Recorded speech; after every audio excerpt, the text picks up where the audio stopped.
확실히 이제 전기차 구매할 때 앞으로는 이걸 보니까 더더욱 확신이 든 게 K 배터리를 확인하고 사야겠구나.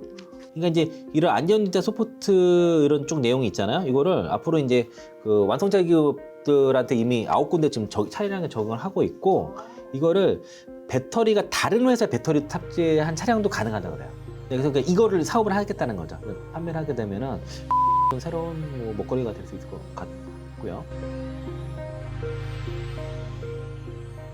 아, 만약에 그렇게 된다면 진짜 2차 전지 배터리 쪽에 새로운 모멘텀이 생겨나는 것 같아서 앞으로 기대가 되고, 슬쩍슬쩍 말씀을 주셨는데, K 배터리가 그래서 얼마나 좋나, 이런 부분이 좀 궁금하거든요.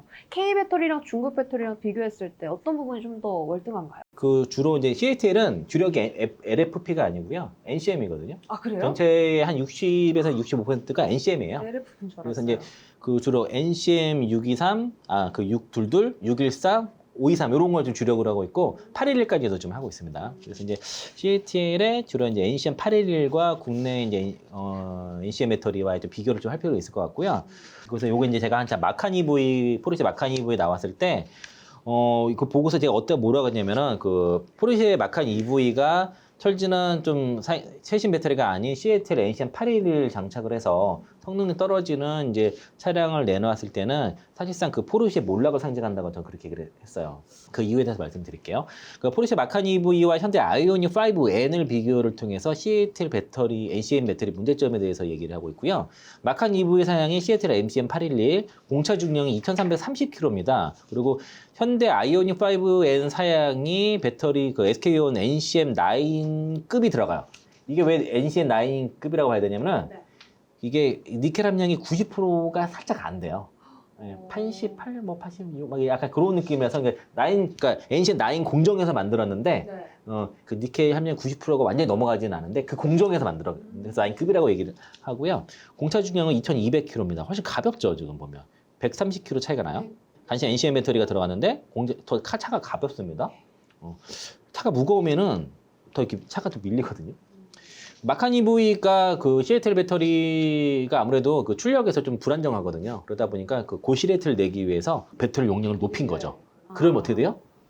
무거워지잖아요. 그러니까요, 예. 무거워지네. 원래 포르쉐의 장점이 그 상대 내연기관에서는 상대적으로 더 가볍고 출력이 더 좋고 이래야 되는데, 독일차도 그래야 되는데, 전기차 시대로 오니까 또 특히 이제 중국 배터리를 많이 사다 보니까 차가 무거워져요. 이제 물론 이제 그 전기차 플랫폼 자체도 잘 안 돼 있어서 그것도 문제지만은 자꾸 중국과 손을 잡다 보니까 안 좋은 전기차 플랫폼을 가지고 있으면서 플랫폼이 없죠 사실상. 그러면서 또 안 좋은 걸 쓰는 배터리 쓰다 보니까 얘는 뚱뚱한 차가 나와버리는 거고요. 공차 중량이 증가하기 때문에 접이라든가 내구도가 떨어질 수밖에 없습니다. 아이오닉 5보다 현저히 떨어질 수밖에 없는 상황이고 또 무거워요 이게. 터보 기준으로는 아이오닉 5보다 205kg 이상 더 무겁습니다. 터보로는. 이게 원래 출시보다 한 2, 3년 늦었어요. 5년 전에 계획할 때는 그래도 NCM 811의 최신 배터리였는데 그게 출시일이 늦으면서 좀 약간 구형 배터리를 쓰게 된 차가 나온 것이고, 충전 온도에서 이제 문제가 있는 게 그 CATL 그 NCM 811은 충전 온도 범위가 0도에서 45도입니다. 네. 영하에서 안 돼요. 안 돼요. 그 충전 성능을 보증하지 않아요. 거기 스펙에 써 있어. 이건 마칸 EV의 스펙에 쓰여 있고요. 엔솔과 SK온의 NCM 811은 충전 온도가 영하 10도에서 영하 10에서 20도에서 시작이 돼요. 그러니까 영하 20도에서도 충전이 가능하다는 거죠. 네. 충전 성능을 보증을 하고, 그리고 그러다 보니까 SOH 같은 경우가 이 열화가 빨리 일어난다는 거예요. CATL NCM 811 배터리를 갖고선 4만에 5만 주행하게 되면은 SOC가 82%까지 떨어지게 되고, SK온의 NCM 811 배터리 같은 경우는 4만에서 5만 주행해도 SOC가 99.5% 이상을 유지한다는 겁니다. 네. 이게 수명이 확 떨어지잖아요. 그래서 이제 요런 효과에서도 지금 한 1250에서 1800 사이클이면 SOH가 80%까지 지금 떨어진다는 얘기고, 환경에 따라 다른데, 같은 환경에서 그 SK온과 엔솔의 NCM 811은 SOC가 80%까지 떨어진 지점이 2000 사이클 이상 돌아갔을 때, 앞자리가 다르네요. 네, 훨씬 이상 나오고, 네. 그리고 이제 이게 그 NCM 811 같은 경우가 이 나른 시레이트 환경에서도 되게 수명이, 그 사이클이 낮게 나오는 그러다 보니까 그 중국 업체들 성능을 비교해 보면은 이 그 시애틀 NCM 811이 LFP보다 못합니다. 이런 SOH가 라이프 사이클 같은 경우. 그래서 이 자료가 중국에서는 NCM이 LFP보다 못하다는 그런 근거 자료를 쌓이기도 해요. 그래서 실제로 그 시애틀 NCM 811을 몰던 분들이 다른 비슷한 차량, LFP 들어간 차량을 몰았을 때는 성능 차이를 못 느낄 수 있어요. 그래서 LFP도 별로 안 좋네 하는데 그렇지 않다는 거고요. 그래서 그 시애틀 NCM 811의 문제가 예전에 이제 그 GA의 아이온 S에 들어갔었는데 여기서 화재가 뻥뻥 나요. 네. 뻥뻥 나면서 문제가 돼가지고 이거를 다 이제 GAC가 더 이상 이제 시애틀 배터리를 채택하지 않습니다. 그래서 중국 내에서는 시애틀 NCM 811을 채택하는 자동차가 거의 없어요. 네, 거의 없습니다.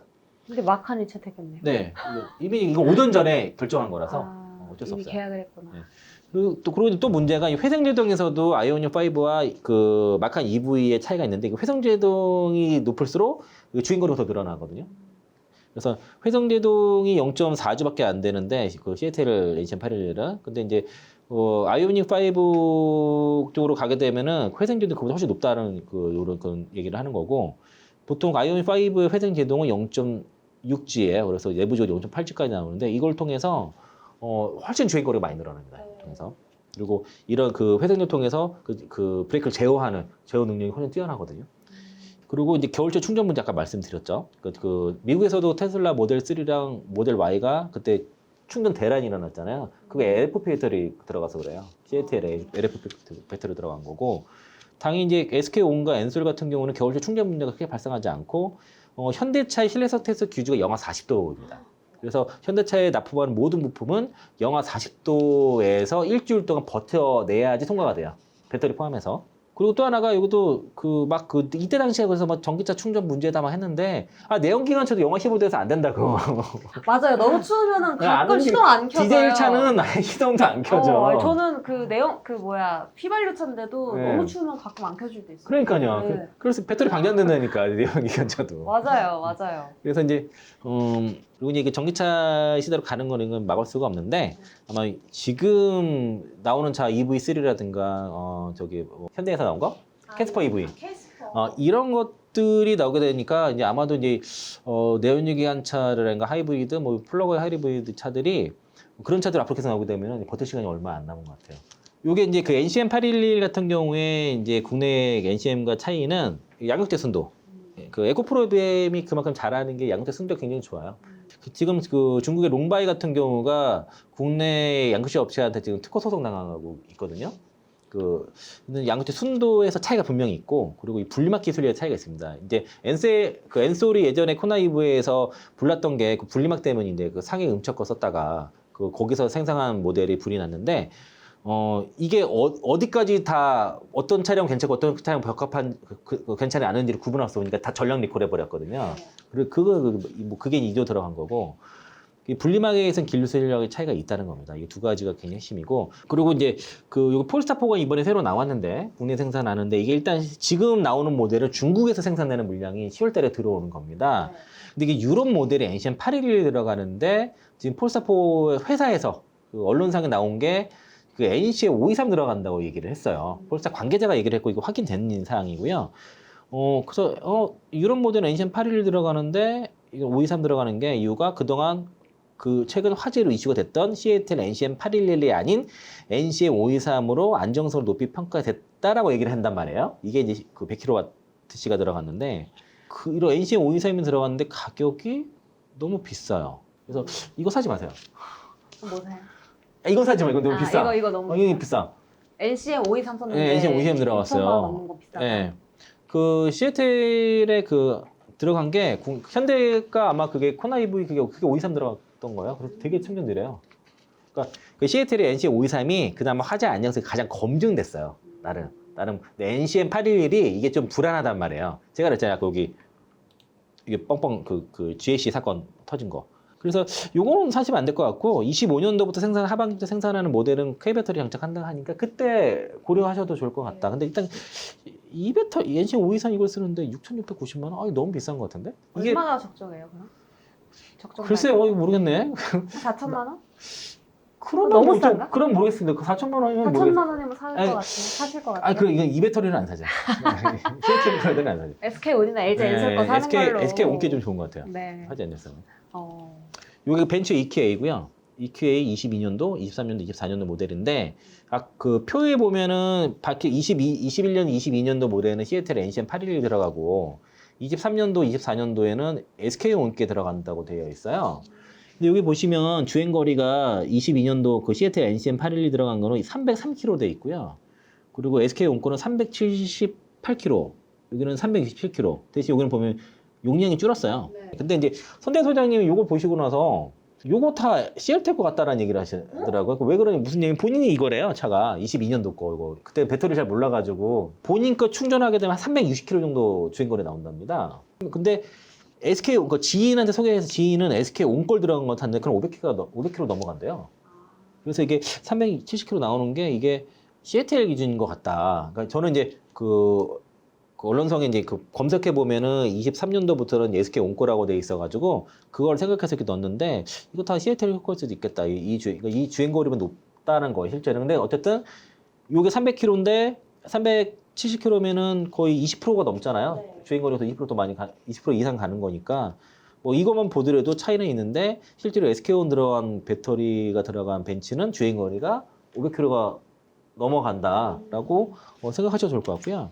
그 K배터리 3사가 그 BMS 특허를 상당히 많이 갖고 있고 엔솔이 압도적입니다. 그래서 이제 2018년부터 2022년까지 한중에 10개사, 그 배터리 10개사의 특허를 조사해 보니까 국내 3사가 55%이고 여기서 이제 엔솔이 5천 건이 넘는 특허를 갖고 있어서 중국 배터리 5개사보다 더 많은 특허 수가 많았다는 것이고요. 이 배터리의 두뇌 역할을 하는 그 배터리 관리 시스템 관련된 특허인 거고 이게 그 절반 이상이 이제 K배터리인데 이 중에서도 엔솔이 전체 그 10개사에서는 건수가 40%, 40.6%고 K배터리 3사 내에서는 74%에 해당되는 거죠. 압도적이네요. 예, 그 엔솔이 특허는 가장 오래 했기 때문에 압도적이고 그리고 BMS라는 게 제가 아까 그 BSA에 들어간다고 말씀드렸잖아요. 예, 그래서 그 주행이라든가 충전뿐만 아니라 주차 중에서 배터리 셀의 이상의 기후를 모니터링해서 최적의 조건으로 배터리를 유지하는 역할을 BMS가 하는 거고 이게 전류라든가 전압, 온도 이런 것들을 다양하게 데이터화해서 여러 가지 그 특이 사항에 대해서 감지하고 조치할 수 있도록 그래서 기아 같은 경우 이번에 이거 문자로 전송하는 것도 해주겠다고 한 거고요. 현대라든 기아차 같은 경우가 이런 핵심 기술로 BMS를 최근에 공개를 좀 했습니다. 이런 걸. 현대기아차, 전기차는 지금은 이번에 미국에서 그 점유율도 2위로 올라갔잖아요. 그래서 이제 테슬라를 살 게 아니면, 전기차는 현대기아차 사는 게 좋을 것 같아요. 배터리 3사 같은 경우에는 그 화재 방지 기술을 다 가지고 있고요. 이걸 이제, 엔솔 같은 경우도 지금 이거를 그 관련된 이제 파우치부터 해서 각형까지도 이것도 화재 방지 기술들을 쭉 가지고 있어서 요거는 이제 그런 내용들을 제가 기사를 가져온 거고 뉴스투데이 기사를 가져왔습니다. 이제 이번에 아무래도 이제 지금 이번 화재 사건 때문에 사람들이 이 화재 방지 기술에 대해서 관심들이 많아가지고 그런데 그러다 보니까 지금 배터리 3사나 현대기아차는 자신 있는 거예요. 이 화재 방지 기술에 대해서. 엔솔 같은 경우는 파우치뿐만 아니라 각형 그리고 그 원통 배터리에 관련해서도 이 화재 방지 기술을 좀 가지고 있어서 그 언론에도 얘기를 하고 있고 그리고 이제 이 BMS 관련해서도 더 이제 앞으로 더 그 안정성과 충족 속도를 향상하기 위해서 지금 고성능 배터리 관리 칩을 공급을 받을 수 있는 협약을 좀 체결했고요. 삼성 SDI 같은 경우도 이 각형 배터리에서 가스 배출을 위한 이게 이제 구멍을 뚫어가지고 그러니까 배터리 전체가 화재에 이르지 않도록 하는 이렇게 설계를 그렇게 했다라고 하고 있고 그리고 이제 화재 발생이 우려될 경우에는 회로에서 자동으로 차단해가지고 이제 그 퓨즈 형태가 있는 거죠. 그 SK온 같은 경우에 분리막 기술이 되게 중요한 게 지폴디 방식으로 지그재그로 쌓는 방식으로 해가지고 양극재랑 음극재를 완전하게 분리하는 기술을 적용했다는 것이고 이게 충전도 중요하지만 방전이 많이 됐을 때 화재 위험이 있어요. 과방전이 더 무섭습니다. 사실. 그런 거예요? 네. 배터리는 과방전 됐을 때 더 화재 위험이 높습니다.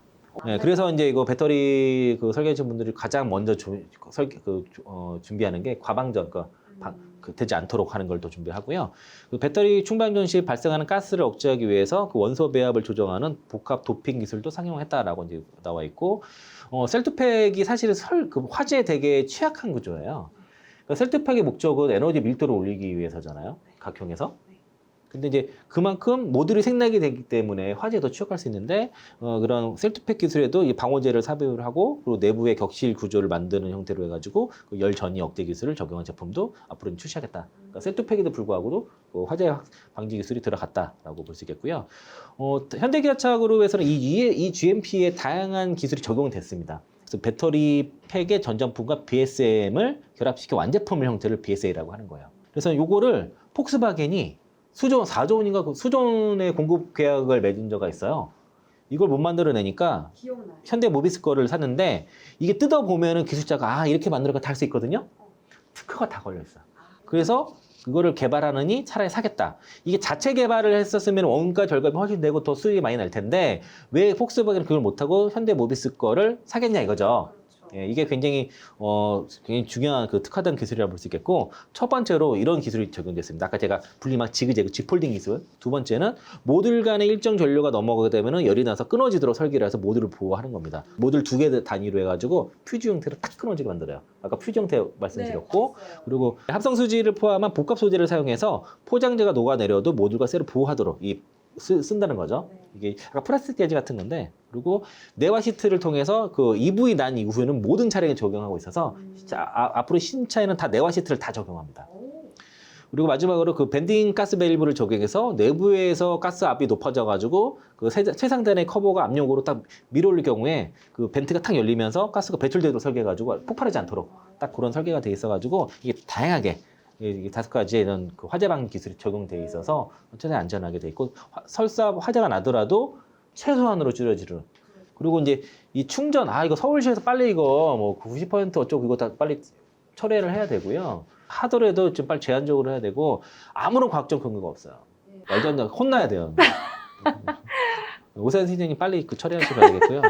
시작까지. 그 현대기아차에서 배터리 100% 충전해도 안전하다고 얘기를 한 게 100% 충전해도 설계상 우리가 보이는 거가 100%가 아니라는 얘기를 하는 겁니다. 기본적으로 안전이 검진된 안전 마진이라는 게 있고 이게 3단계로 들어가 있어요. 그래서 그 전체 배터리에 대한 안전 마진 용량이 있고 내구 성능을 보증하는 마진이 있고 실제 사용 용량이 다르다는 거예요. 이게 그렇게 그림이 되어 있는 거죠. 실제 100% 충전은 요만큼까지밖에 충전이 안 돼요. 다 충전해도 안 돼.